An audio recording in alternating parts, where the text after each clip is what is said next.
To life on the planet is taking a course in which it doesn't know what it's really considering for its future because the hypotheses that they have of it are unreal with the current amount of movements and ideas that are emerging, leading today's society to how inevitable is your own destruction.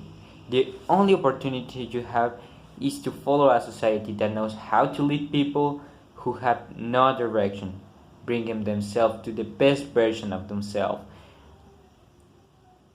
and reaching the best for all. But this must have consequences for those who are willing do not seek the common good and be influenced by legalist ideas of equality.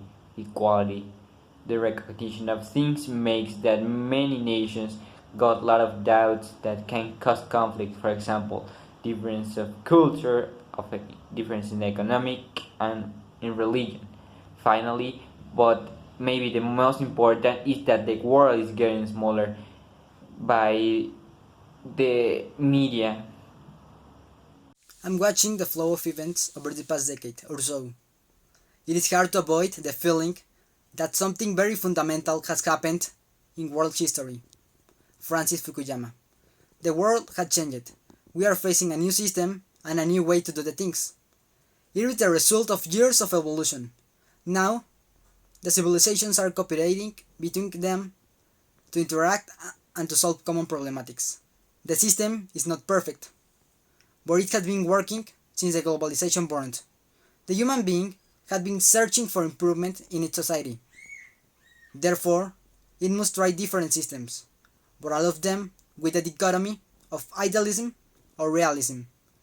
The realism is based more in the reality and the conditions of the moment.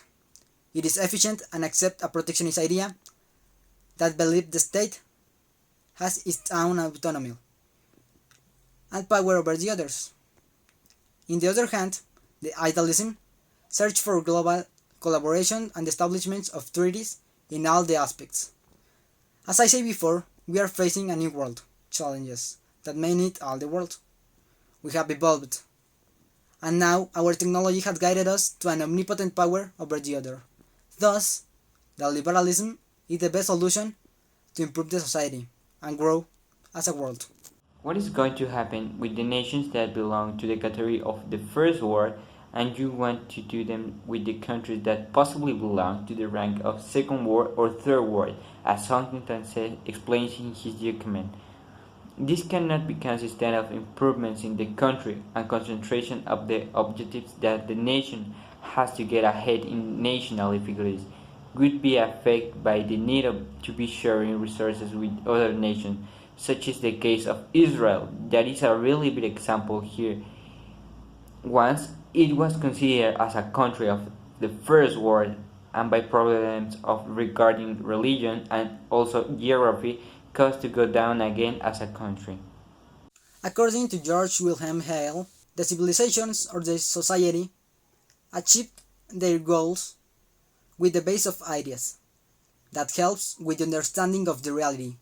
Hence, the ideas of Huntington are based on the acts and resign the idea of the improvement or change of the society. The human being has sapience. Accordingly, it has the ability to change the way of thinking. Now my question is, how the global issues are going to be solved when you accept the idea that the civilizations cannot work together without searching for a personal benefit, if the problematics are worldwide. Measures that would be taken would be the use of force so that the end was achieved, since they are not aware of the future, considering that their opinion is forced to change by ideas as populist and religious leaders through many forms, but mainly by media. If the humans, since the prehistoric, has shown that he can think in someone that is not he, how can you trust that the entire nation conform by many of them to share and think in others? They don't really need to think like the others. The point of democracy is to seek consensus. The reason people generally disagree is because they always seek their own benefit. And by having capitalist and liberalist way of governing, You may have fewer limits to share ideas. An example of this is the equalization of influence in the world, both East and West, such as Russia, China, Japan, with USA, UK, or Germany. The reason why I confirm my victory is because the nations are not going to want to share with other nations for any reason, and hence the fact that the others would have to join the force or need to be jailed by military power.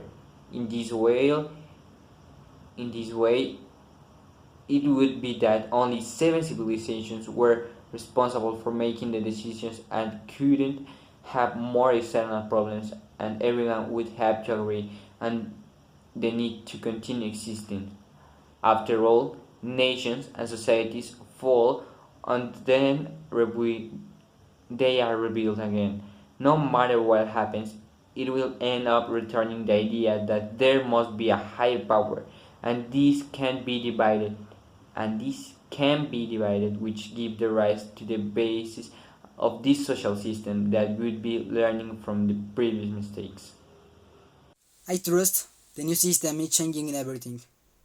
The struggle for recognition, the willingness to risk one's life for a purely abstract goal, the worldwide ideological struggle that call it forced dating, courage, imagination, and idealism will be replaced by economic calculation, the endless solving of technical problems, environmental concerns, and the satisfaction of sophisticated consumer demands. In consequence, the human being will be more united, and it won't require violence, destruction, and dissolution of nations, only influence to enrich the human culture and evolve as a society.